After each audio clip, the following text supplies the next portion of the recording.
وقال الشاعر يا إلهي غرق دریا گناہم या इलाही غرق دریا گناہم তুমি দানি অখদস্তি গওয়াম বাদশাহ जुर्म मारा दर गुजार गुनाहगारी तू अमरज़गार तूने को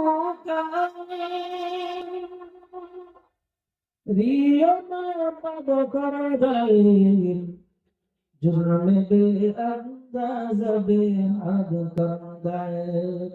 যাই হোক, আমি যে কথা বলতেছিলাম, আরবি মাস চলতেছে রজব মাস।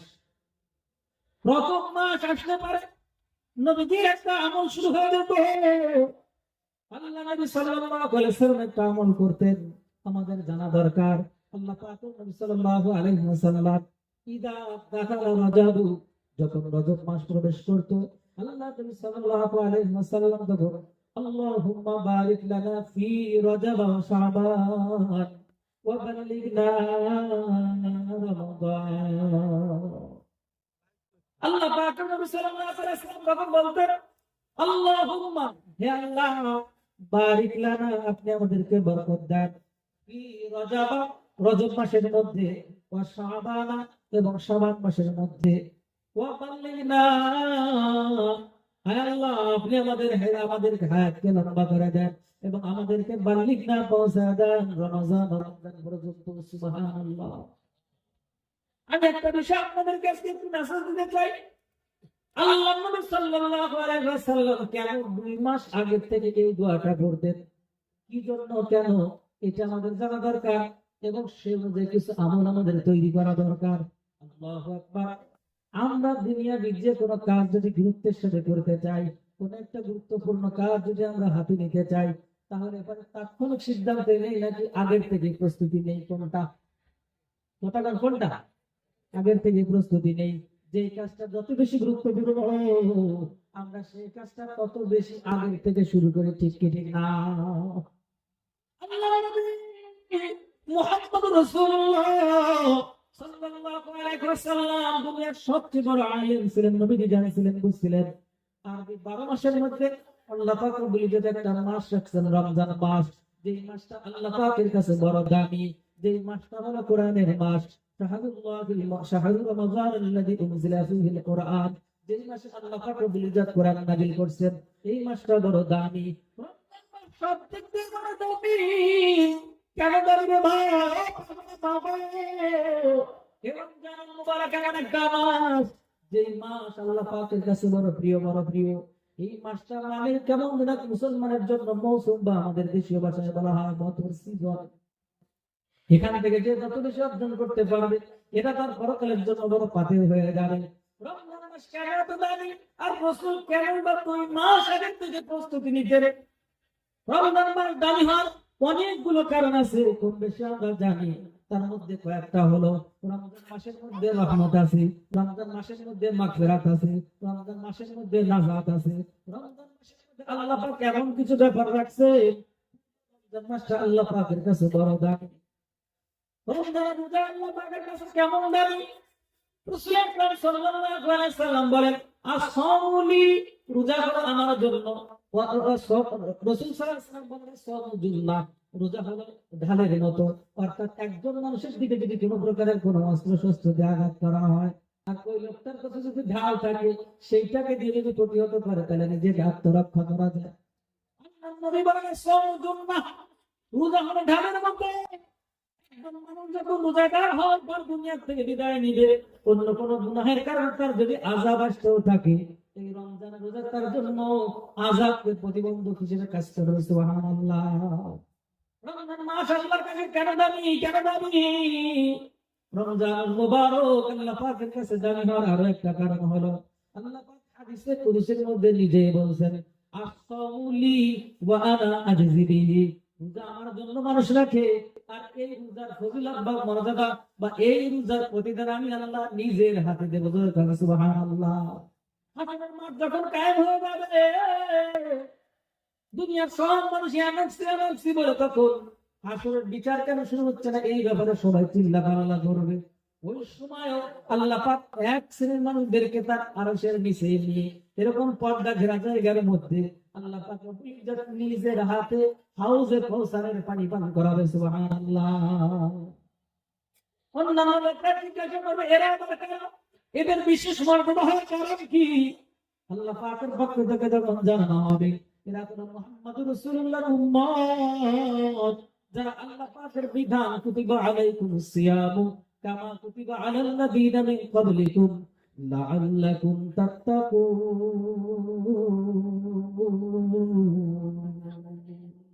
যারা আল্লাহ পাকের বিধান রোজা পালন করেছিল তাদের জন্য আল্লাহ পাক হাসরের মাঠে বিচার হওয়ার আগেই তাদেরকে মেহমানদারি করেছেন। একটু করেন সুবহানাল্লাহ। রোজার মাসটা কেন দাবি, কেন দাবি? রমজানুল মুবারক মানে এক সওয়াবের বিশাল ভান্ডারের জগৎ। ওই রমজানুল মুবারকে যদি কোনো একজন ব্যক্তি একটা নফল ইবাদত করে আল্লাহ পাক তাকে ফরজের সমান সওয়াব দান করবেন। রমজানুল মুবারকে যদি কোনো এক আল্লাহর বান্দা একটা ফরজ আদায় করেন আল্লাহ পাক 70টি ফরজ ইবাদত বندگی করার সওয়াব তাকে দান করবেন। রমজানুল মুবারক এত দামি, অন্য সময় 1 টাকা দান করলে 1 টাকার সওয়াব পাওয়া যায়, রমজানে 1 টাকা দান করলে 70 টাকার সওয়াব পাওয়া যায়। কেন দাবি আর কেন 2 মাস আগে থেকে প্রস্তুতি নিতে রমজান মুবারক কেমন দামি? অন্য মাসে একটা কোরআনের অক্ষর তেলাওয়াত করলে 10 নেকি পাওয়া যায়, আর রমজান মুবারকে একটা অক্ষর তেলাওয়াত করলে 10 গুণ 70 সমান 700 অক্ষর পড়ার সওয়াব পাওয়া যায়, 700 নেকি পাওয়া যায়। রমজান মুবারক এত দামি, অন্যান্য মাসে এক খতম কোরআন শরীফ পড়লে 1 খতমের সওয়াব, আর রমজান মুবারক 1 খতম করা মানে 70 খতমের সওয়াব। রমজান মুবারক কত দামি রে ভাই! রমজানের শেষ দশকে আল্লাহ পাক এমন একটা রাত রাখছেন যে রাত সম্পর্কে সূরা কদরের মধ্যে বলেন লাইলাতুল কদরি খায়রুম মিন আলফি শাহর। একটা রাত সমান 1000 রাতের থেকে উত্তম, 1000 রাতের থেকে উত্তম। আপনি 1000 রাত ইবাদত বندگی করে চাইবেন, যদি কোনো কাজে লাইলাতুল কদর একটা রাত আদায় করতে পারেন আল্লাহ পাক সেই পরিমাণ সওয়াব আপনাকে দান করবেন। সুবহানাল্লাহ।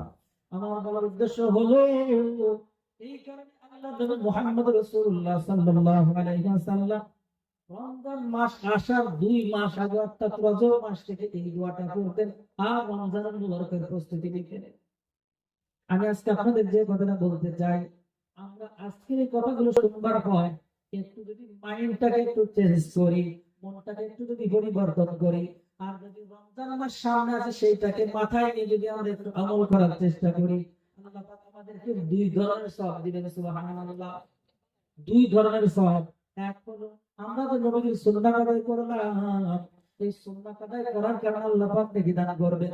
আর আরেকটা হলো নবীর এমন একটা সুন্নাত যে সুন্নাতটা সচরাচর মানুষ পালন করে না। একটা হাদিসের মধ্যে নবীজি বলেন মান আহইয়া সুন্নাতি ইনদা ফাসাদি উম্মতি ফালাহু আজরু মিয়াতু শাহীদিন। আল্লাহ নবী বলেন উম্মতের শেষ জামানায় কোন ব্যক্তি যদি একটা মৃত্যুর সুন্নাতকে জিন্দা করার জন্য একটু চেষ্টা করে, মেহনত করে, আমল করা শুরু করে আল্লাহ পাক রব্বুল ইজ্জত তাকে 100 শহীদের সওয়াব দান করবেন। সুবহানাল্লাহ। সুতরাং একটু মাইন্ডটাকে চেঞ্জ করা দরকার। অর্থাৎ এখন রজব মাস শুরু হয়েছে, আজকে রজব মাসের 5 তারিখ পার হয়ে 6 তারিখ ঢুকলো। এখন থেকে যদি আমরা একটু মাঝে মাঝে আল্লাহ পাকের নবী আমল করতেন সেই নিয়তে যদি একটু করতে পারি, আমার সাথে বলেন আল্লাহুম্মা, বলেন আল্লাহুম্মা বারিক লানা ফি রজব ওয়া শাবান ওয়া বাল্লিগনা রমাদান। একটু যদি করতে পারি আল্লাহ পাক রব্বুল ইজ্জত নবীর সুন্নাত পালন করবার কারণে সুন্নাত পালন করার সওয়াব দান করবেন। নবীজি কেন 2 মাস আগে থেকে করতেন? আর এই যে হাদিসের অংশ কেন নবীজি বলেন আল্লাহুম্মা হে আল্লাহ বারিক লানা বরকত দান ফি রজব ওয়া শাবান, শাবান আর রমজান, রমজান 2 মাসের মধ্যে কি বরকত নবীজি চেয়েছেন? আসলে উদ্দেশ্য হলো আল্লাহ আপনি আমাদের হায়াতের মধ্যে বরকত দেন, আমাদের ইনকামের মধ্যে বরকত দেন, আমাদের শারীরিক সুস্থতার মধ্যে বরকত দেন, আমাদের কাজকর্মের মধ্যে বরকত দেন, আর আমাদের এই বরকত দেওয়ার মাধ্যমে রমজান পর্যন্ত পৌঁছায় দেন যেন আমরা রমজানের মুবারক অভাবে না পড়ে যাই, রমজান এমন কোন কঠিন কাজ সামনে না আসে, রমজানে এমন কোন পরিস্থিতি সৃষ্টি না হয় যার কারণে আমি আপনার গানে রোজা রাখতে অক্ষম হয়ে পড়বো, যার কারণে আমি আমার তারাবির নামাজ পড়তে অক্ষম হয়ে পড়বো, যার কারণে আমি আমার তেলাওয়াত করতে অক্ষম হয়ে পড়বো, যার কারণে আমি রমজানের ইবাদত বন্দেগী করতে অক্ষম হয়ে পড়বো, রমজানের রহমত থেকে বঞ্চিত হয়ে যাব, মাগফিরাত থেকে বঞ্চিত হয়ে যাব, আর নাজাত থেকে বঞ্চিত হব। সেই সাথে সাথে আমি রমজানের লাইলাতুল কদর থেকে বঞ্চিত হয়ে যাব। এমন কোন পরিস্থিতি যেন সৃষ্টি না হয়, এই আল্লাহর নবী 2 মাস আগের থেকে প্রস্তুতি নিতেন, 2 মাস আগের থেকে প্রস্তুতি নিতেন। আমরাও একটু প্রস্তুতি নিয়ে নিয়ত করতে পারি, একটু একটু করে যদি শুরু করি, তাহলে পারে এই সুন্নাতটা জিন্দা করার কারণে আল্লাহ পাক আমাদেরকে 100 শহীদের সওয়াব দান করবেন। একটু জোরে বলেন না সুবহানাল্লাহ। নিয়ত কি পাল্টানো যায়? অনেক মানুষ এরকম আছে রমজান মাসটা রোজা রাখে না, রিক্সা চালায়। যদি বলি ভাই রোজা রাখেন না কেন, ভাই কি আমার উত্তর দেয় হুজুর এই কঠিন রোগের মধ্যে কিভাবে রোজা রাখবো, রিক্সা চালাতে ইনকাম করতে হয়। নবীজি এই জন্য 2 মাস আগে থেকে প্রস্তুতির কথা বলছেন। এই 2টা মাসে কোন একজন রিক্সাওয়ালা নবী একটু বাড়তি ইনকাম করে, একটু সময়টা বাড়াতা, আর প্রত্যেক দিন ইনকামের থেকে 200 করে টাকা যদি তা একটা প্লাস্টিকের ব্যাংকের মধ্যে জমা করে রাখে, মাস শেষে 30 দিন পার হওয়ার পর কত টাকা হবে? 200 করে প্রত্যেক দিন রাখলে মাস শেষে কয় টাকা হবে? বলেন কয় হাজার? এরকম যদি রজব মাসের শাবান মাস 2 মাসে 6-12 হাজার টাকা রাখে, তাহলে পরে ওই লোকটা রমজানে যদি যেখানে 5 ঘন্টা রিক্সা চালানোর প্রয়োজন পড়তো, ওখানে যদি শুরু থেকে 2 ঘন্টা রিক্সা চালায়, অল্প কিছু টাকা সেখান থেকে যদি আসে, আর বাদ বাকি 6,000 থেকে ভেঙে ভেঙে খরচ করা শুরু করে, কষ্ট হলো না? সেই ফাঁকে তার রমজানের রোজা আদায় করা সহজ হবে। কথা কার ঠিক কি ঠিক না? এটার নাম হলো প্রস্তুতি। এই প্রস্তুতির জন্য নবীজি 2 মাস আগে থেকে দোয়া করতেন, এরকম প্রস্তুতি নিতেন। আল্লাহু আকবার। রমজানের প্রস্তুতি মানে কেমন প্রস্তুতি, কেমন আমাকে 2 মাস আগে থেকে প্রস্তুতি নিতেন, এই কায়দা আমাদের মন মাইন্ড চেঞ্জ করা দরকার ভাই। ও বৃদ্ধ বাবা, ও পর্দার মা, নিয়ত করে নিই যে এই 2 মাসের মধ্যে আমার কাজকর্ম কেমন ভাবে ক্লোজ করবো, যাতে করে রমজানটা হয় তেলাওয়াতের মাধ্যমে রমজান কাটাইতে পারি। একটা রোজা যদি আমার না ছুটে, একটা দিনও যদি আমার কোরআন কারিমের তেলাওয়াত না ছুটে, রমজান কোরআনের মাস যদি কোরআন দিয়ে হয়, যদি পারি তো কোরআন শরীফ, আমি যদি কোরআন শরীফ পড়ে তাকে নিয়মিত তেলাওয়াত করব, পড়া করব। তেলাওয়াত না পেরে থাকি, রমজানটাকে টার্গেট বানায় দেয়। হে ভাই যুবক, মানুষের দিল মন নরম থাকে, শয়তান বান্দা থাকে, কাজকর্মে এমনিতে গোপন করার প্রতি মন মানসিকতা হয়। মসজিদের ইমাম সাহেব থাকে, তারাবির নামাজ পড়ানোর জন্য হাফেজ সাহেবদের নিয়োগ দেওয়া হয়। এইখানে আমি 1 ঘন্টা বা আধা ঘন্টা সময় ব্যয় করে নিয়ত করবো, এরকম আজম যোজন করবো যে করে হোক, যেভাবে হোক এই রমজান হবে আমার কোরআন শেখার মাস। আমি কোরআন শরীফ না শিখে কোনোভাবেই নিজেকে আমি ভিন্ন জায়গায় ব্যয় করবো না। একটু চেষ্টা করে নিয়ে তাতে কার আল্লাহকে দেখায় দেন। আল্লাহু আকবার। এখন থেকে মন তৈরি করেন যে রোজার মাসটা হবে আমার ইবাদতের মাস।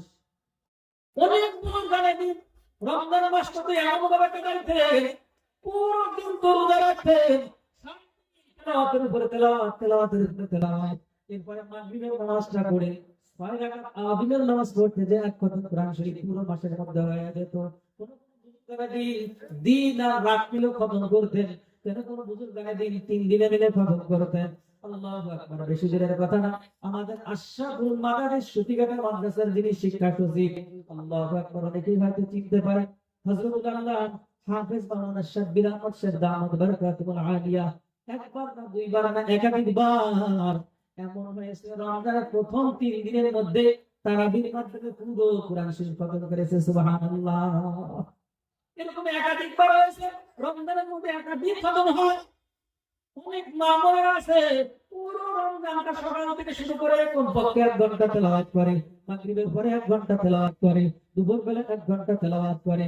বহুত ভাইরা আছে এরকম কোরআন শরীফ সেখানে শেখে, যারা পারে নিয়মিত পুরো রমজান 1 খতম কোরআন শরীফ তেলাওয়াত করে। রমজান মাসে রোজা একটা কামাই দেয় না, তারাবির নামাজ কামায় দেয় না, তাহাজ্জুদের নামাজ কামায় দেয় না, রমজান মাসে পুরোটাই সুন্নাতের উপরে থাকে, আল্লাহ পাকের জিকির আজকার তাসবিহ তাহলিলের উপরে থাকে। ওইটা করতে হলে আপনার প্রস্তুতির দরকার আছে। এর জন্য যদি 2 মাস আগে থেকে দোয়া করতেন আর দোয়া করতেন, আর সেই সঙ্গে তো রমজানের প্রস্তুতি নিতেন, কথা কোন ঠিক কি ঠিক না? জ্বলন্ত ঘটনা, আমি আমার ছাত্র বয়সে এই ধরনের কিছু কথা আমার বাড়ির পাশে মসজিদে বলেছিলাম। তখন আমাদের এলাকার আমার এক চাচা, এখনো তিনি জীবিত আছেন আলহামদুলিল্লাহ। উনি একজন সাধারণ মানুষ, খেটে খাওয়া মানুষ। নিয়ত করলেন, ওই দিনের পর থেকে উনি নিয়ত করেছেন রমজান মাসটাতে উনি এক চুল পরিমাণ কোনো কষ্টের কাজ করবেন না। এই জন্য রমজানের 2 মাস না আগে থেকে প্রস্তুতি নিতেন, অল্প অল্প অল্প কিছু টাকা জমায় রাখতেন। এরপরে সেই টাকাগুলো রমজানের মধ্যে অল্প অল্প খরচ করতেন। আল্লাহর বান্দা কখনো এই রমজান মাসে কোনোদিন কোনো কাজ করতো না, এখনো করে না। আল্লাহর বান্দা এই যে প্রস্তুতি নিয়েছে, রমজান আমি কাজ করা নিষেধ করতেছি এমনটা না, কিন্তু মন মানসিকতাটা কেমন?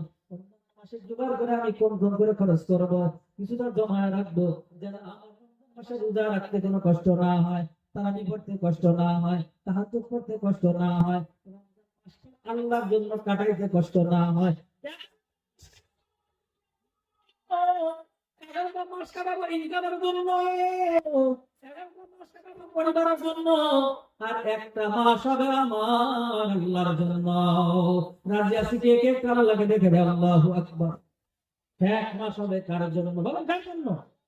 এক ওয়াক্ত নামাজ ছাড়বো না, তেলাওয়াত ছাড়বো না, জিকির আজকার ছাড়বো না, তাসবিহ তাহলিল ছাড়বো না, তারাবি ছাড়বো না, তাহাজ্জুদ ছাড়বো না, ইশা তারাবি ছাড়বো না, জিকির আজকার তাসবিহ তাহলিল ছাড়বো না।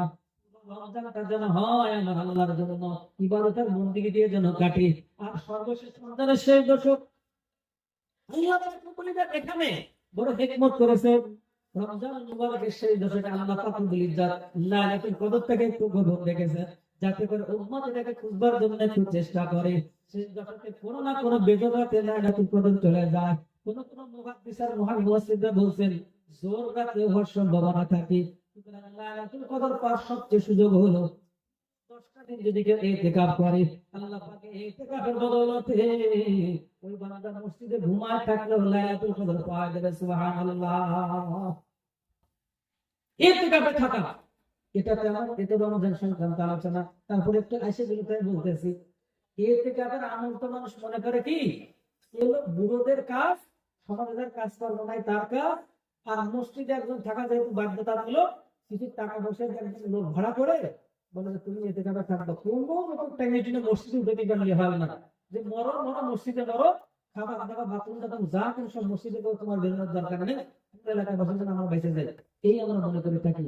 কিন্তু এক মজার ব্যাপার হলো ইতিকাফ মানে আল্লাহর ঘরে অবস্থান। ঘরটা কার? বলেন ঘরটা কার? ইতিকাফে থাকা মানে কার ঘরে থাকা? আর আল্লাহর ঘরে থাকা মানে কার মেহমান হয়? বলেন কার মেহমান? জোরে বলেন কার মেহমান? আল্লাহ। ও যুবক ভাই, যদি কোনো একজন মন্ত্রী আপনাকে দাওয়াত দেয় যে আমার বাড়িতে এসে 10টা দিন থেকে যান, প্রধানমন্ত্রী যদি দাওয়াত দেয় আমার বাড়িতে এসে 10টা দিন থেকে যান, রাষ্ট্রপতি যদি দাওয়াত দেয় 10টা দিন থেকে যান, যাবেন না কে কে? না যে একদম অবা মবা বুড়ো যেটা আছে তার পাঠায় দেবেন, অন্য কারো আমরা কেউ যাবো না, শুধু বুড়োগুলোর পাঠায় দেবে। এই নিয়ে কাকে কাকে যেতে পারে? রাষ্ট্রপতি যদি দাওয়াত দেয় যে আমার বাড়িতে 10টা দিন 10 দিন রাত 10টা থেকে যাবেন, থেকে তো যাবেন, আর যাওয়ার সময় আপনাকে 20 লক্ষ টাকা দেওয়া হবে, বেশ কিছু স্বর্ণমুদ্রা দিয়ে দেওয়া হবে, অনেক পুরস্কার পুরস্কার দিয়ে আপনার বিদায় দেওয়া হবে। তখন কি ঠেলে ঠেলে এলাকার মুরব্বীগুলোর পাঠাবেন না সবাই আপনারা জানেন কোনটা? জি, সবাই যাবেন। এলে রাষ্ট্রপতি যদি দাওয়াত দিলে এমনটা হয়, ইতিকাফের দাওয়াত দেয় স্বয়ং আমার আল্লাহ। ইতিকাফের দাওয়াত কে দেয়? বাবাকে বলি যান। ইতিকাফের জন্য বলছেন মুমিনদেরকে, ইতিকাফে থাকা মানে আল্লাহর ঘরে থাকা, ইতিকাফ মানে লাইলাতুল কদর পাওয়া, ইতিকাফ মানে বান্দার জিন্দেগির গুনাহগুলো মাফ হয়ে যাওয়া। সুতরাং রমজানের শেষ দশক যেন আমি ফ্রি হয়ে ইনকাম না করা লাগে, কষ্ট করা না লাগে, ইতিকাফে থাকতে পারি, এই মন মানসিকতা নিয়ে 2 মাস ধরে প্রস্তুতি আমি নিতেছে। কার কার একটা আল্লাহকে দেখা দেন, আল্লাহু আকবার। এছাড়া একটা কথা হলো ইতিকাফ এই মসজিদে থাকলে ইতিকাফ হবে, যে জায়গাতে মসজিদ না ইতিকাফ হবে, মাঝখানে একটা দাওয়াত, এই বছর আমাদের আশরাফুল মাদারিস সুতিঘাটা মাদ্রাসা, আপনাদের খতিব সাহেব যে মসজিদ মাদ্রাসা আছে, আমি যেখানে আছি সেখানে পুরো রমজান ধরে একটা ইতিকাফ হবে। সেখানে সারা পৃথিবীর থেকে অনেকগুলো রাষ্ট্রের থেকে লোকজন আসবে, ইতিকাফ পরিচালনা করবেন সারা বিশ্বের বিখ্যাত একজন বুজুর্গ আল্লাহ শেখ ইব্রাহিম আফ্রিদি দামাত বারাকাতুল আলিয়া, অনেক বড় বড় উলামা কেরাম সেখানে আসবেন, অনেক বুজুর্গরা সেখানে আসবেন। সুতরাং সব দিন না পারি কোন পক্ষে একদিনের জন্য হলো সেখানে যারা নিয়ে গেছে কার কারণে ইনশাআল্লাহ একদিনের জন্য সকালে যাবেন বিকেলে চলে আসবেন, অথবা বিকেলে যে একটা রাত থেকে পরের দিন সকালে আসবেন, থাকা খাওয়ার ব্যবস্থা মাদ্রাসা থেকে হবে ইনশাআল্লাহ। আর যদি সম্ভব হয় এখানে তো অবশ্যই মসজিদে কেউ না কেউ থাকাই লাগবে, তাহলে পুরো এলাকা গুনাহগার হয়ে যাবে। দুই চারজনকে এখানে রেখে বাদ বাকি আপনারা ইচ্ছা করলে পুরো 10টা দিনও এখানে থাকতে পারবেন, সেই সুযোগ আছে। থাকা খাওয়ার ব্যবস্থা মাদ্রাসা থেকে হবে। তবে এইটা বড় কথা না, আমি আল্লাহর ঘরের মেহমান হয়ে 10টা দিন আল্লাহর রাস্তায় থাকতে চাই, আল্লাহর ঘরের মেহমান হতে চাই, এই নিয়ত করাটাই বড় ব্যাপার। আর এইটা পর্যন্ত হবে না যতক্ষণ না পর্যন্ত আমি 2 মাস আগে থেকে প্রস্তুতি নিব। এই জন্য এখন থেকে প্রস্তুতি নিয়ে শরীর যেন সুস্থ থাকে, এখন থেকে প্রস্তুতি নিয়ে আমার ইনকাম যেন একটু আমি গোছগাছ করে রাখতে পারি, মা বোনরা যেন কাজকর্ম গুছায় রেখে নিজ ঘরের মধ্যে ইতিকাফ করতে পারে, নিজে পুরো রমজানটা আমল করতে পারে। এই নিয়ত তৈরি করাটার নামই হলো রজব মাস থেকে রমজানের প্রস্তুতি নেওয়া। এটা ততক্ষণ পর্যন্ত হয় না, কবর জানা না থাকলে, কোন একটা জিনিসের প্রতি আকর্ষণ না থাকলে সেইটার বাস্তবায়ন হয় না। যেরকম আপনাদের অঞ্চলের থেকে কিছু মানুষ বিদেশে থাকে, প্রবাসে থাকে, আছে কি আছে না? আছে। কেন যায়, কিসের জন্য যায়? সন্তান ফেলায় রেখে, মা বাপ ফেলায় রেখে, পাড়া প্রতিবেশী আত্মীয় স্বজন ফেলায় রেখে, এলাকাবাসী ফেলায় রেখে নিজের মাতৃভূমি ছেড়ে কেন মানুষ মালয়েশিয়া প্রবাসে যায়, কেন মানুষ সৌদি আরবে যায়? আসল ব্যাপারটা হলো ওখানে গেলে এই দেশের তুলনায় বেশি ইনকাম পাওয়া যায়, ঠিক কি ঠিক না? এই টাকার জন্যই তো যায়, লোভ আছে এই জন্যই যায়। এই টাকা ইনকাম করলে ভালো বাড়িতে থাকা যাবে, ভালো মন্দ খাওয়া যাবে, পরিবারকে ভালো রাখা যাবে, ভালো একটা ইনকামের সোর্স হবে, এই জন্য মানুষ যায়। সুতরাং এইটা হলো দুনিয়ার দামটা, দুনিয়ার ইনকাম। অনন্তকাল টাকা লাগবে, পরকালটাই হলো আসল, পরকালটা হলো উত্তম, পরকালটাই দীর্ঘস্থায়ী। ওই জায়গার জন্য প্রস্তুতি আমরা কতটুকু নেই, কতটুকু নেই? 7 দিনের মধ্যে আমরা কয়দিন পরকালের জন্য করে, কয়দিন দুনিয়ার জন্য করি, একটু হিসাব না দেখি। আল্লাহু আকবার। আমরা দুনিয়ার জিন্দেগি থেকে বেশি দিন থাকবো নাকি পরকালে? কোনটা? দুনিয়াটা বেশি নাকি পরকাল বেশি? তাই দুনিয়া সর্বোচ্চ কয়দিন? মানে 100 বছর ধরো, 100 বছর কার কোন বয়স আছে? তা পারে 100 বছর বয়স যদি একজন পাওয়া গেছে, তুমি যদি কিছু 100 বছর পাওয়া গেছে, তোমার বয়স 100 বছর, এটা 25 বছর হবে না। 100 বছর কিন্তু আছে জায়গায়, 100 বছর থাকার কথা না। এদিকে খেয়াল করে, তার মানে 100 বছর পুরার আগে আমাদেরকে বিদায় নেওয়া লাগবে, ঠিক কিনা? কবরে কতদিন থাকা লাগবে? হাজার হাজার বছর কেটে যাবে।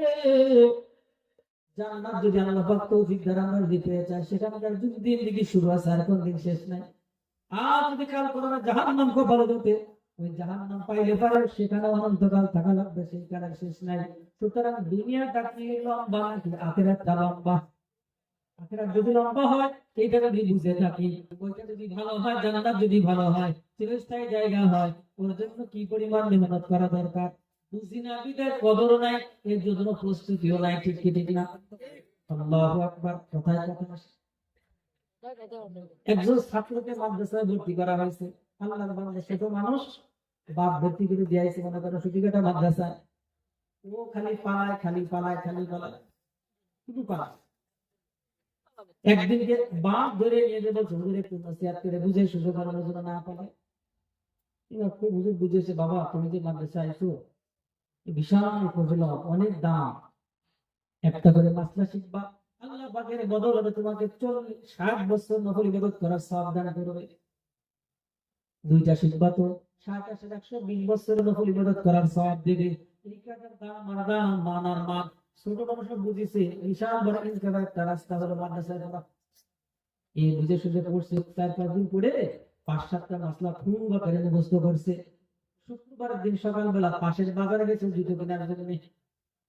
জুতোর দোকানে যাবে আমাকে ভালো দোকানদার ভালো করে জুতা গেছে দেওয়ার পর তালবের ওইটা পায়ে দিয়ে বলতেছে ভাই খুব মানাইছে। দাম কত? মনে করেন চাইছে 300 টাকা।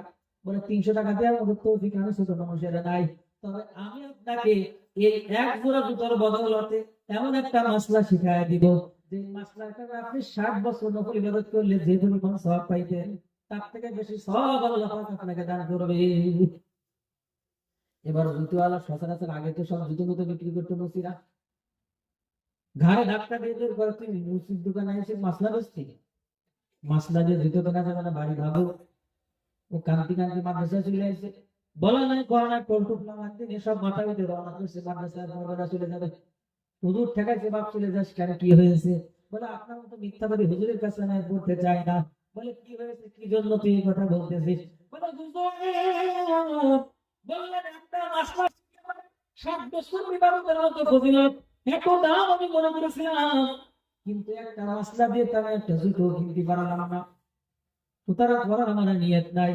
হুজুর এবার বলতেছে বাবা মশলা বিক্রি করতে গিয়েছিলে ভালো কথা, এবার তোমাকে আমি একটা পাথর বিক্রি করতে পাঠাবো, একটু যাও। সত্য একটা পাথর দেশে নিয়ে বললো যাও বিক্রি করে আসো। সত্য মানুষ ও মোটামুটি বুঝেছে যে 8-10 বছরের এরকম বয়স হবে। এবার ধানের দোকানে যেখানে ধান বিক্রি হয়, যে বলতেছে পাথর কিনবেন পাথর, ধানের দোকানদার দেখে গলায় একটা ধাক্কা দিয়ে বাইর করে দিচ্ছে, পাথর বিক্রি করতে এসেছিস, কি কেউ কেনে? মন টন খারাপ করে চলে গেছে পাটের দোকানে, পাট যেখানে বিক্রি হয়। এই কাজে মোটামুটি যত দোকান ঘোরার দরকার ঘুরছে, কেউ কেনে না, সব গলায় ধাক্কা দিয়ে বের করে দেয়। এক পর্যায়ে আল্লাহর বান্দা ছোট্ট মানুষটা চলে আসতে আসতে হঠাৎ করে একটা জুয়েলারি অর্থাৎ এক স্বর্ণকারের দোকানের সামনে পড়ছে। চিন্তা করলো কত দোকানে তো ঘুরলাম, এবার একটু স্বর্ণকারের দোকানে যাই। স্বর্ণকারের দোকানে যাই বলে বাপ পাথরটাকে একটু কিনবে। স্বর্ণকার বলে পাথরটা আমার হাতে দাও। পাথরটা হাতে নিয়ে নাড়াচাড়া করার পর এক পর্যায়ে বলতেছে সত্যি সত্যি কি তুমি পাথরটাকে বিক্রি করবা? বলে বিক্রি করবো। বলে কত টাকা দাম? বলে কত টাকা দাম আমি চাবো না, আপনি চান, আপনি বলেন কত টাকা দিবেন। আল্লাহু আকবার। দোকানদার বলে হে আল্লাহর বান্দা, তোমার পাথরের দাম হলো, পাথরটা যদি তুমি আমাকে দাও তাহলে পরে আমার পুরো দোকানে যত সোনার গহনা আছে, যত সোনা আছে সব তোমাকে দিয়ে দেব, বাড়িতে যত গহনা গাটি আছে সব দিয়ে দেব, আমি যত ইনকাম করবো সমস্ত ইনকামের অর্ধেক তোমাকে আমি দিয়ে দেব। এবারও নিজের শরীরে নিজে সিনটি দিয়ে দেখতেছি জায়গা আছে না, স্বপ্ন দেখতেছি সিনটি দিয়ে দেখে না জায়গাই আছে। তখনও চিন্তা করতেছে ব্যাপারটা কি, পাগল কি আমি, নাকি পাগল আমার হুজুর, নাকি পাগল এই অঞ্চলের সমস্ত দোকানদার, নাকি পাগল এই স্বর্ণকার? কেউ নিতে চায় না, এমনিতেও নিতে চায় না। আর স্বর্ণকার এমন পাগলের পাগল, সব সোনা নিতে চায়, ইনকামের সব অর্ধেক ভাগ করে দিতে চায়। ব্যাপারটা কি? বলতেছে ভাই আপনার কাছে এই জিনিসের এত দাম মনে হলো কেন? স্বর্ণকার দেখতে বলো ও তালবের ও ছাত্র ভাই, এই পাথরটা স্বাভাবিক কোন পাথর নয়, এই পাথরটার নাম হলো পরশ পাথর। কিমিয়া কিমিয়া কিমিয়া। বলে এটা দিয়ে কি হয়? সোনা জাতীয় লোহা জাতীয় যে কোনো জিনিসের সাথে ছোঁয়াইলে এটা সাথে সাথে সোনায় পরিণত হয়ে যায়। এই পাথরটা আল্লাহ পাক হযরত মুসা আলাইহিস সালামের কিতাব তাওরাতের গিলাফ দেওয়ার জন্য আল্লাহ পাক বলি যা এই পাথরটাকে নবী মুসাকে দিয়েছিলেন। আর নবী মুসা দিয়েছিলেন কারণের কাছে, কারণ এটা দিয়ে স্বর্ণ বানায়া বানায়া ও বড় কারুকার্য পারতো। তাওরাত কিতাবটার মধ্যে ও এরকম ভাবে গিলাফ তৈরি করেছিল। লোহাকাঠি যেগুলো জিনিসের সাথে ছোঁয়াইলে সোনা স্বর্ণ হয়ে যায়। এই জন্য এই পাথরটা যদি পুরো সোনা আমি দিয়ে দেই, সামনের দিকে সব ইনকামের অর্ধেক দিয়ে দেই, তাহলে তো আমার কোনো সমস্যা হবে না, কোনো সমস্যাই আমার হবে না। আল্লাহু আকবার। তখন এই ছাত্র বুঝছে যে যে জিনিসের কদর যে বোঝে সেই জিনিসের কাছে সেই জিনিসের বড় দাম। ঠিক কি ঠিক? আজ থেকে 15-20 বছর আগে, 20 বছর 25 বছর আগে বাংলাদেশে তামা জাতীয় বেশ কিছু বোতল টোতল বিক্রি হতো, পিলার গুলো বিক্রি হতো। সেই পিলার গুলোর মধ্যে যে তামা থাকতো বড় তামা, বিশাল। কেন? ওই ওর মধ্যে পিলারের মধ্যে থাকতো তামা। এখন যে আমরা মোবাইল ব্যবহার করি, এই যে সিম কার্ড তৈরি হয়েছে, এই সিম কার্ডের মধ্যে ব্যবহার হয় তামা। এই যে মাইন্ড দিয়ে কথা বলতেছি তার মধ্যে ব্যবহার হয়েছে তামা। তামা দিয়ে বহুত কিছু হয়। তামা দিয়ে মেমোরি কার্ড বানানো, ছোট্ট একটা মেমোরি কার্ডের মধ্যে অল্প একটু তামা ব্যবহার হয়। তার দাম 400-500 টাকা। মোবাইলের পুরোটা ব্যবহার হয়েছে তামা দিয়ে। এক একটা মোবাইলের দাম 15-20 হাজার, 1 লক্ষ 1.5 লক্ষ পর্যন্ত আছে। এই জন্য তামার বড় দাম। তামার বোতল পাওয়া যায় আগে এক সময়। আমাদের এলাকার একটা ঘটনা আমি শুনেছি খুব কাছের থেকে। একজন আমার বন্ধা এরকম তামার বোতল ওনার ঘরে রয়েছে। একজন বলতেছে আপনার এই বোতলটা আমি 10,000 টাকা দিয়ে কিনে দিচ্ছি। আমি বলি যে কি ব্যাপার, এই বোতলের দাম তো আপনি ফিরে দিলে আমি দিয়ে দিতাম। 10,000 দিয়ে কিনতে ব্যাপার, 10,000 দিয়ে কিনে নিয়ে উনি সেটা 10 লাখ টাকায় বিক্রি করছে। তার মানে যে বিক্রি করছে সে জানে না মূল্য, আর যে কিনেছিল সে মূল্য বুঝেছিল। ঠিক কি ঠিক না? এই জন্য মূল্য বুঝলে সব হয়। রমাদান মাসের প্রস্তুতি তারাই নিবে, রোজার প্রস্তুতি তারাই নিবে, এ থেকে প্রস্তুতি তারাই নিবে। এখন থেকে আল্লাহ বারিক লানা ফি রজব তারাই করবে। যারা রমজানকে চেনে, যারা পরকাল বোঝে, যারা জান্নাতের কদর বোঝে, আল্লাহ পাকের মহব্বত ভালোবাসা বোঝে, তারাই প্রস্তুতি নিবে। সুতরাং আমাদের এখনো তাদের দিন তৈরি হয় নাই। দিনকে একটু তৈরি করা যায়, যায় তৈরি করা যায়। আমরা এখনো থেকে রমজানের প্রস্তুতি নিতে রাজি আছি। কে আল্লাহকে দেখা দাও, আল্লাহু আকবার। এখন থেকে আমরা কিসের প্রস্তুতি নেবো? রমজান প্রস্তুতি। কাজকর্ম গুছায় ফেলবো, নিয়ত করবো আমার যেই কাজ রোজা পর্যন্ত পৌঁছাতে পারে সেই কাজ পর্যন্ত রোজার পরে শুরু করবো। বিবাহ সাথে কোনো ছেলে পেলে দেওয়ার প্রয়োজন থাকলে ওরা আগে দেবো, আর না হলে রমজানের পরে। ঘর বাড়ি কাজ শুরু করবো, ওরা আগে শেষ করে ফেলবো, না রমজানের পরে করবো। এক কথা আমার এখন চিন্তা করি একটাই, রমজানকে কিভাবে রমজানের মতো কাটানো যায়। রোজার মাধ্যমে, তেলাওয়াতের মাধ্যমে, জিকিরের মাধ্যমে, তাহাজ্জুদের তারাবির মাধ্যমে, গুনাহ সারার মাধ্যমে। নিয়ে আছে তো ইনশাআল্লাহ। সরকার নিয়ে গেছে, আল্লাহকে দেখা যায় না। তাকবীর। সবাইকে তৌফিক দান করে সকল বেলা একটু ইস্তেগফার করে বলেন আস্তাগফিরুল্লাহ। দিল থেকে বলেন আস্তাগফিরুল্লাহ। সবাই বলেন আস্তাগফিরুল্লাহ। কত মানুষ দিনকে দিন চলে যান, আল্লাহর নাম নেওয়ার সুযোগ হয় না। একটু ডাক দেন আল্লাহ, দিনটাকে নরম করে ডাক দেন আল্লাহ, আল্লাহ। একটু মনটাকে নরম করে ডাক দেন আল্লাহ, একটু দয়া নিয়ে ডাক দেন আল্লাহ। মারি কণ্ঠে কোন সুরে ডাক দেন আল্লাহ। একটু বলেন না আল্লাহ, আল্লাহ। বলেন আল্লাহ মাফ করে দেন, বলেন আল্লাহ মাফ করে দেন।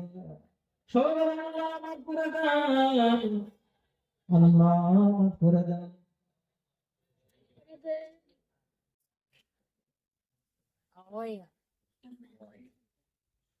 বলেন আল্লাহ মাফ করে দেন, সবাই বলেন আল্লাহ মাফ করে দেন, বলেন আল্লাহ মাফ করে দেন।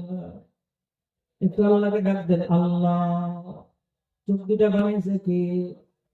জবান দেশে কে? শ্রবণের জন্য কান দেশে কে? হাত দুইটা এত সুন্দর করে বানাই দিয়েছে কে? পা দুটো বানাইছে কে? পাগল না মানে এত সুন্দর মেধাতে একটা সুন্দর মানুষ বানাইছে কে? বলেন না আল্লাহ। শীতকালে মাটির নিচের পানিকে গরম বানায় দেয় কি? গরমকালে মাটির নিচের পানিকে ঠান্ডা বানায় দেয় কি? এত সুন্দর ফল ফসল দিয়ে আমাদেরকে বাঁচায় রাখছে কে? ঘুমানোর জন্য রাত বানাইছে কে? দিনের বেলা ইন্টারনেট করলে এত বড় একটা সুযোগে পুরো পৃথিবীটাকে আলোকিত বানায় দেয় কে? শীতল ঠান্ডা বাতাস প্রবাহিত করে দেয় কে? আল্লাহ। ঘাস, রক্ত আর গোবরের মাঝখান থেকে এত সুন্দর সুস্বাদু দুধ গাভীর বান দিয়ে বের করে দেয় কে? আল্লাহ, আল্লাহ, আল্লাহ, আল্লাহ, আল্লাহ। বলেন আল্লাহ মাফ করে দেয়। আলহামদুলিল্লাহি রাব্বিল আলামিন। ইয়া ইলাহি गर के दरिया गुनाह তুমি দয়ানি অথদস্তি গওয়াহ বাদশাহ जुल्म मारा दर गुजर मा गुनाहगारी तू आमर जगा तूने कूका रियो माबद कर दाए जुल्म बे अंदाजा बेहद कर दाए सालाबे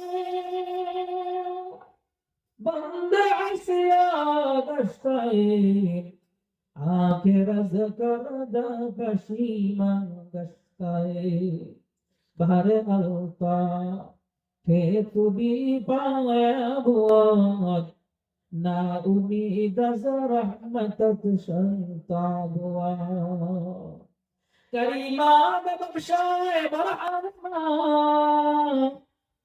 karima be bakshaye barhama ke hasta masire kamande ha que hasta masire kamande hawa nadarile garastu फरियाद रास तू ही आसियारा कता बख्शबास तू ही आसियारा कता बख्शबास आय अल्लाह ओ परवरदिगार आलम ओ माबूद बनियान दुर्लभ सर्वशक्तिमान दाता दयालु अल्लाह আপনি আপনার কুদরতি নজর দিয়ে একটু তাকায় দেখেন না আল্লাহ যশোর শহরের শঙ্করপুর অঞ্চলের অধিবাসীরা আল্লাহ মাগরিব থেকে শুরু করে গভীর রাত পর্যন্ত কোরআনের একটা মজলিস কায়েম করে আয় আল্লাহ আলিম ওলামাদের জবান থেকে কোরআনের আলোচনা শুনেছে ও মাবুদ কোরআনের মজলিসে আসবার বদৌলতে তুমি কি তাদের সগীরা গুনাহগুলোকে মাফ করে দিয়েছো আল্লাহ দোয়া শুরু করার আগে সকলে তওবা করেছে মাবুদ রে দয়া করে প্রত্যেকের জিন্দেগীর সগীরা কবিরা জাহিরি বাতিনি শিরক বিদআত যত গুনাহ হয়েছে সব গুনাহগুলোকে তুমি মাফ করে দাও আল্লাহ ও মাবুদ আল্লাহ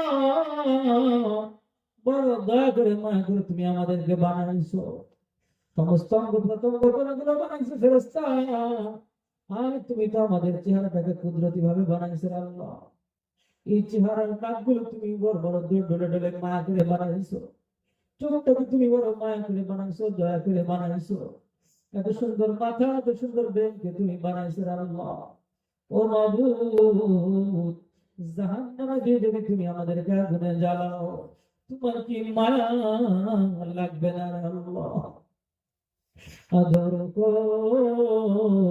রিয়ামান মুশাল্লা বানায়া কেমনে দিবা জাহান্নামে জ্বালাইয়া কেমনে দিবা জাহান্নামে ফালাইয়া বান্দা জানে জাহান্নামে জ্বলিবে তুমি বানাওলা কেমনে সহ্য করিবে পড়িয়া জানাই ওগো মালিক তোমার দরবারে আযাব দিও না মা বাবারি কবরে পড়িয়া জানাই ওগো মালিক তোমার দরবারে আযাব দিও না দাদা দাদির কবরে পড়িয়া জানো ওগো মাওলা তোমার দরবারে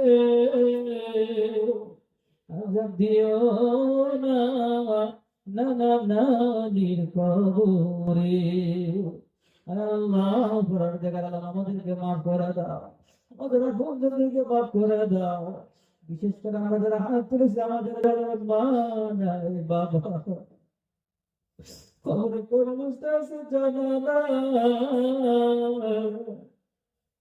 রাতের বেলা আমাকে যে মাকে মা বলে ডাকবে বাবাকে বাবা বলে ডাকবে আমরা যারা 3 বছরকে বছর মাকে মা বলে ডাকতে পারি বাবাকে বাবা বলে ডাকতে পারি আমরা তো বাসায় দিয়ে তো সুকম্বল মুড়ি দিয়ে বাবা আমাদের মা বাবা যারা কবরে শোয়া কোন হালাতে আছে কিচ্ছু জানা নাই।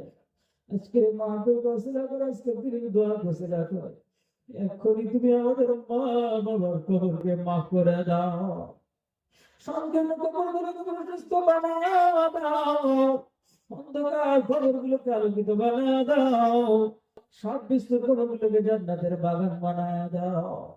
ও আল্লাহ, এখানে হয়তো এমন কিছু মানুষ আছে নিজের পরিবার টুকরা সন্তানকে কবরে রেখে এসেছে, অনেকে আছে নিজের প্রাণ প্রিয় সহধর্মিনী স্ত্রীকে কবরস্থ করে ফেলেছে, অনেক স্ত্রীরা হয়তো হাত তুলেছে, নিজের প্রাণ প্রিয় স্বামীকে কবরে পাঠায় দিয়েছে। যে যারা আত্মীয় হারার অবস্থায় হাত তুলেছে, প্রত্যেকের আপন আপন আত্মীয়দের কবরের আযাব মাফ করে দাও, প্রত্যেকের কবর দাও যত নিন্দিয়া জান্নাতে পরিণত করে দাও। আল্লাহ, আমাদেরকে তুমি মাফ করে দাও, কবরের আগর সহ্য করার ক্ষমতা আমার কারো নাই, ৯০টা শটের ধ্বংস সহ্য করতে পারবো না আল্লাহ, বিশ্বগুলোর কামড় সহ্য করতে পারবো না আল্লাহ, ওই আগুনের লেলিহার শিকার সহ্য করতে পারবো না আল্লাহ। দয়া করে দুনিয়ায় থাকতে আমাদেরকে তুমি মাফ করিয়া দাও, সবাইকে নিষ্পাপ বানা দাও। আজকের মাহফিলের গেট থেকে যখন আমরা বের হবো আমাদেরকে নিষ্পাপ বানা দাও, নিষ্পাপ বানাও। নেক কাজ করলে সগীরা গুনাহ মাফ হয়, সাথে তওবা করেছে আমাদেরকে তুমি নিষ্পাপ বানাও। আমাদের হাত থেকে আমরা আমাদের পরিবার, আমাদের আপনাদের আত্মীয় স্বজন যে যেখানে আছে আল্লাহ অসুস্থতার মধ্যে আছে, শিফায়ে কামিলা আজিলা দায় নসিব ফরমায় দাও। ইয়া আল্লাহ, অঞ্চলের ঘরে ঘরে যারা অসুস্থ আছে সবাইকে সুস্থতার নিয়ামত দিয়ে দাও। বিশেষ করে দুইজন ব্যক্তির জন্য খাস ভাবে দোয়া চাওয়া হয়েছে, বড় অসুস্থতার মধ্যে আছে। আল্লাহ, অসুস্থতা একটা নিয়ামত, কিন্তু এটা আমরা তো সহ্য করতে পারি না, আমরা বড় দুর্বল। দয়া করে প্রত্যেকটা মানুষের অসুস্থতা থেকে সুস্থতার নিয়ামত দিয়ে দাও আল্লাহ। মুক্তাদির নামক এক ভাই আর একজন শহীদুল ভাইয়ের স্ত্রী, আল্লাহ দুজন বড় অসুস্থতার মধ্যে আছে। ও মালিক, সমস্ত ডাক্তারের মহা ডাক্তার তুমি, সমস্ত হেকিমের মহা হেকিম তুমি, সমস্ত ওষুধের মহা ওষুধ তোমার কাছে রয়েছে রে আল্লাহ। দয়া করে আমাদের দোয়া কসিলা করে কোন বলে সকলকে তুমি সুস্থতার নিয়ামত দিয়ে দাও আল্লাহ, পরিপূর্ণ সুস্থতার নিয়ামত দিয়ে দাও, শিফায়ে কামিলা আজিলা দায় নসিব ফরমায়া দাও। আমাদের প্রত্যেকের সুস্থতার সাথে লম্বা হায়াতের ফয়সালা করে দাও। ঘরে যাদের বৃদ্ধ বৃদ্ধ বাবা মা আছে, সুস্থতার সাথে লম্বা হায়াত দিয়ে দাও, সুস্থতা দিয়ে দাও। অভাব অভিযোগ যারা আছে অভাবটা দূর করে দাও, বালা মুসিবত গ্রস্তের বালা মুসিবত দূর করে দাও, ঋণগ্রস্ত ঋণ পরিশোধের ফয়সালা করে দাও, ফয়সালা করে দাও। আল্লাহ, যাদের সন্তান আদি হয় না এমন পরিবারের নেক সন্তান দিয়ে কলেজা ঠান্ডা বানায় দাও। যে পরিবারে শুধু কন্যা সন্তান হয়, পুত্র সন্তান চাওয়া দোষের না, নেক পুত্র সন্তান দিয়ে কলেজা ঠান্ডা বানায় দাও। যাদের সন্তান জেনারেলে পড়ে বড় বড় শিক্ষিত পাশাপাশি দিনদার মুবাল্লিগ মুজাহিদ বানায় দাও। যাদের সন্তান মাদ্রাসায় পড়ে হাক্কানি রব্বানা হাফেজ আলিম বামুল বানায় দাও। এই মাহফিলে যারা বিপদে রয়েছে মাবুদ গো, তোমার নেক বান্দাদের অন্তর্ভুক্ত বানায় নাও, নেক বান্দার অন্তর্ভুক্ত বানায় নাও। আজকে হয়তো কতজনের নামকে তুমি তোমার ওলি আল্লাহর খাতায় নামটা লিপিবদ্ধ করেছো, আমরা যারা আছি কেউ বাদ করি না, প্রত্যেকের নামটাকে আমাদের ওলি আল্লাহদের খাতায় নাম লিখে দাও আল্লাহ। এই মাহফিল করবার জন্য যে যেভাবে শ্রম দিয়েছে, কেউ বুদ্ধি দিয়েছে, কেউ পরামর্শ দিয়েছে, কেউ টাকা পয়সা দিয়েছে, কেউ বক্তা হয়ে, কেউ শ্রোতা হয়ে, আল্লাহ কেউ সভাপতি হয়ে, আল্লাহ কেউ আয়োজক হয়ে, আল্লাহ পুরুষ মহিলা আমরা যে যেখানে আল্লাহ অবস্থান করতেছি, যে যেখান থেকে হাত তুলেছে, আল্লাহ আজকের এই মাহফিলকে আল্লাহ জিন্দাদের জন্য হৃদয়ের জরিয়া বানায় দাও আল্লাহ, গুনাহ মাফের জরিয়া বানায় দাও। আর এই মাহফিলটাকে অত্র অঞ্চলের সমস্ত কবরবাসীর জন্য নাজাতের জরিয়া বানায় দাও। সবাইকে মাফ করে দাও, সবাইকে কবুল করিয়া নাও। আয় আল্লাহ, দেখতেছি বেশ কিছু মুরব্বী বাবা যারা হাত তুলেছে, যাদের হাত ফেরাইতে তুমি লজ্জা পাও। ছোট্ট ছোট্ট কিছু করি সন্তানদের দেখতেছি হাত তুলেছে, যাদের তাদের তো কোনো গুনাহ নাই, তাদের ছিলাম আমাদের দোয়াকে কবুল করো। অনেক হক্কা হক্কা রব্বানা হাফেজ আলেমরা হাত তুলেছে, তাদের দোয়া আল্লাহ তুমি কবুল করে নাও। অনেক আয়াত মাসাজিদ হাত খুলেছে, তাদের ওসিলা আমাদের দোয়া তুমি কবুল করে নাও। আল্লাহ মাহফিলটার সাথে যে যেভাবে যাইতেছিল সকলকে কবুল করে নাও। দায়েম কামরা মসজিদকে কিয়ামত পর্যন্ত কবুল করো। মসজিদের সাথে যে যেভাবে লেগেছিল লেগে আছে সবাইকে তুমি কবুল আর মঞ্জুর করে নাও। পরিশেষে তোমার সাহেব একটু ফরিয়াদ